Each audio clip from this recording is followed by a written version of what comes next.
concern about the respect of human rights, and in particular the rights of women and girls. We consider that it is essential to revoke the decisions that do not allow girls to be in secondary and tertiary school and do not allow women to effectively work in the majority of the professions. And then a concern, but at the same time the recognition of the progress made in relation to the questions of drug trafficking and drug cultivation. And from the point of view of the interests of Afghanistan, the need for a more effective humanitarian aid, covering more basic needs of the population of Afghanistan, and also to put on the table the questions related to the long-term development of Afghanistan.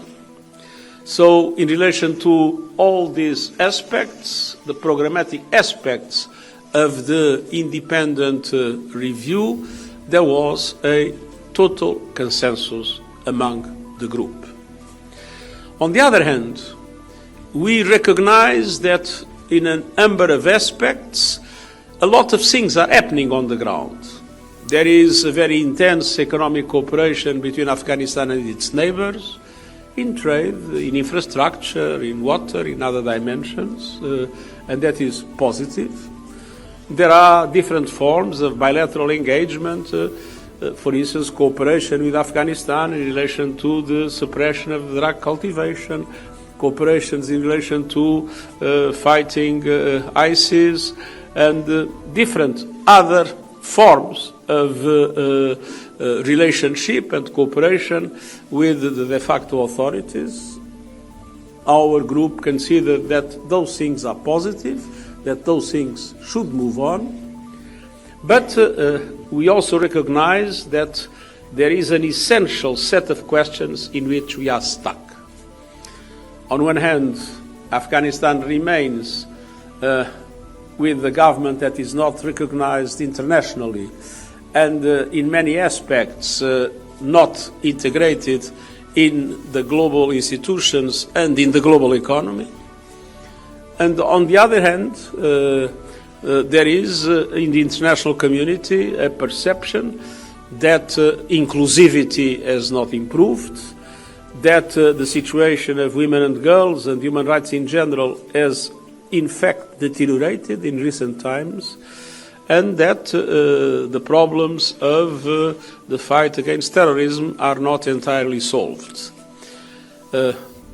So, to a certain extent, we are in a kind of a situation of the chicken and the egg, which means with the Taliban thinking that the concerns of the international community are not their business, and wanting recognition and integration, and the international community thinking that there is no progress in relation to its main concerns, and so there is no progress also in the questions of recognition and integration. And one of our main objectives is to overcome this deadlock and to make sure that there is a roadmap in which both things can move and move forward in a positive way to create the conditions in which the concerns of the international community are taken into account, but the concerns of the de facto authorities of Afghanistan are also taken into account simultaneously. In that regard, we recognize that there are different forms of organization within the international community.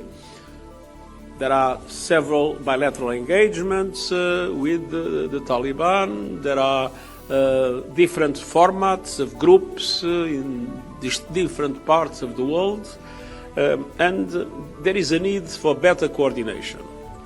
In that regard, we discussed the Security Council resolution that asks me to appoint an envoy, a UN envoy, but with a deep consultation with all the interested parties, member states and Afghan authorities, de facto authorities, but also other sectors of the Afghan society.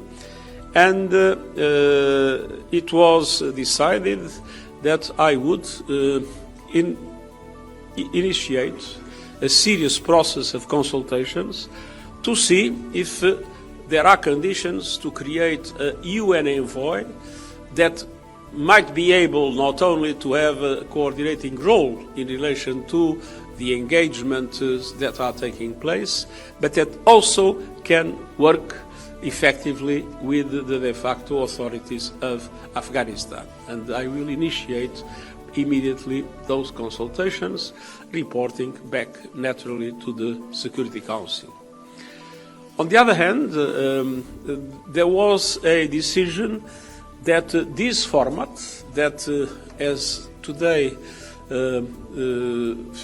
concluded its second meeting, this format should be a standing format, and that we would be able to meet more often, probably with different levels of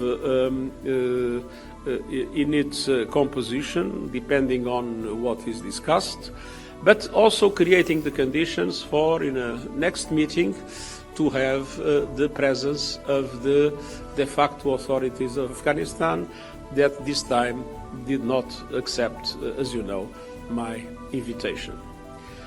On the other hand, we also discussed, of course, it's not for the UN to have a role on that, it's strictly of the competence of member states, but we also discussed, and it is one of the recommendations of the review, we also discussed the interest of the creation of a contact group with a more limited number of states, able to have a more coordinated approach in the engagement with the de facto authorities.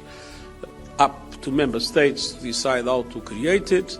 I made a personal suggestion, for instance, the P5 with a group of neighboring countries and a group of relevant donors.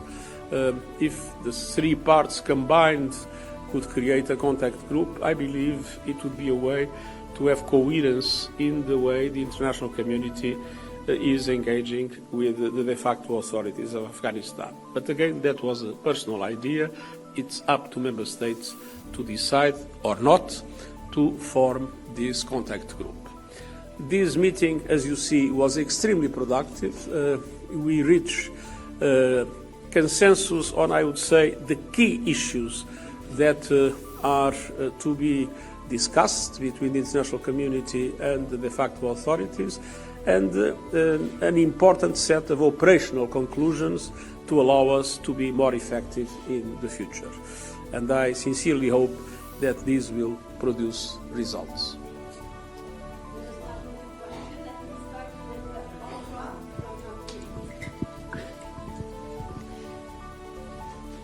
Thank you. I am Omra Murid from Afghanistan, Amu TV. Every day we have averagely around 20 video clips profiled from Afghanistan women and girls. What's your message to the Afghan women and girls that are not allowed to go to school, work, or even out of the home? My message is a message of deep solidarity.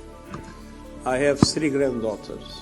It would be inconceivable for me if my granddaughters would not be able to attend secondary school, if they would not be able to go to the university, and if they would not be able to have the chance to fully participate in the economy and the society of my country. And I would like all the granddaughters and daughters in Afghanistan to enjoy exactly the same rights that my granddaughters will hopefully enjoy in my country.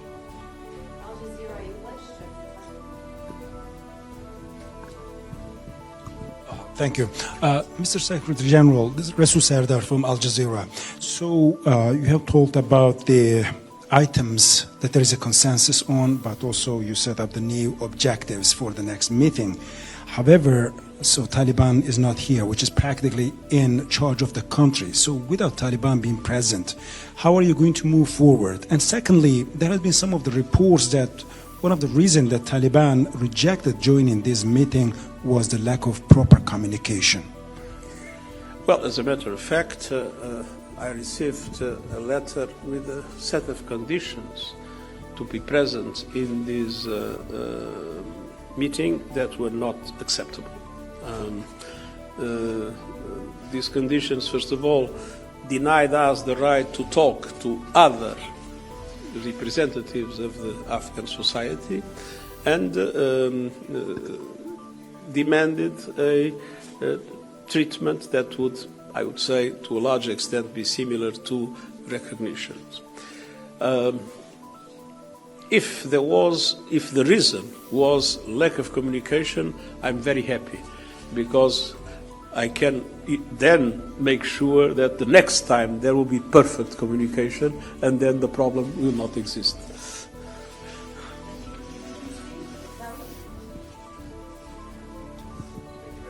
Thank you very much, Secretary General. I've got a follow-up question to that. So were you disappointed when the Taliban decided not to attend? And was it damaging to the gathering itself? It was not damaging, because the meeting was very useful, and we absolutely needed to have this discussion because, as you know, we had a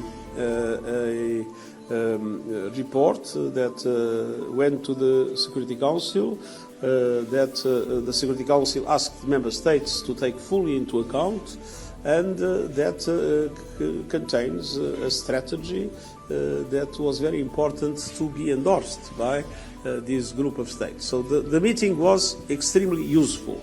Obviously, it would be better if we would also have the opportunity after the meeting that we had yesterday evening and this morning to discuss our conclusions with the de facto authorities. It did not happen today. It will happen in the near future. Thank you. You also talked about the consensus among the participating countries, but we know that Russia has avoided, basically said that it's not going to go and meet the civil society activists who are here in this meeting, and how difficult it is to really reach a consensus on how to deal with the Taliban, considering the positions of the regional powers like China, Russia and Iran. No, I have to say that the consensus that I referred was a consensus that no country in the meeting has put into question. Indeed, it is true that the Russian Federation issued a communique saying that we should not meet the civil society.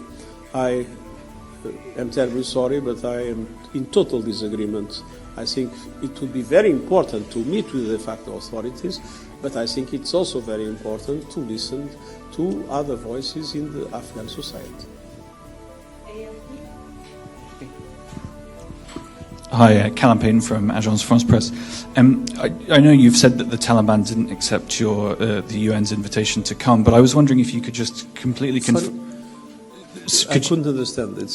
I'm a bit deaf. Oh, okay. Sorry, I actually haven't really started the question yet. So could you just confirm that there was no representative of the Taliban at these meetings, including perhaps someone from the Doha office here? And then secondly, you've said that it's your aim to include the Taliban authorities in these discussions moving forward. But you've also said you want to begin a consultation on a UN envoy, which the Taliban has rejected. How do you reconcile those two goals? Well, one of the things is that I believe we need to have clear consultations with the Taliban in order to have a clarification of the role of that envoy, of who can be that envoy, in order to make it attractive from the point of view of the Taliban. And I believe it's in the interest of the Taliban to do so, and that's why the consultations make full sense. Your first question was? Just that no one from the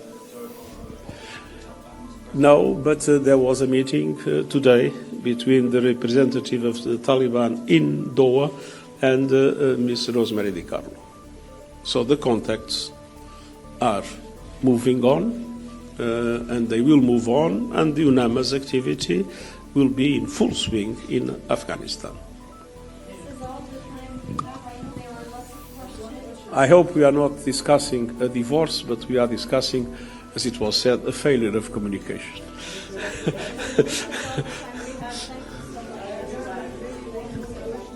Last question. Last question. If the Taliban did not accept your conditions this time, if the Taliban did not accept your conditions this time and said that they would only come if they're regarded as the sole representatives of Afghanistan, how do you move past that? How do you expect to have them the second time that you meet if this condition stays in place from their side? Well, it is the conditions that were put by the Taliban that were not accepted for us.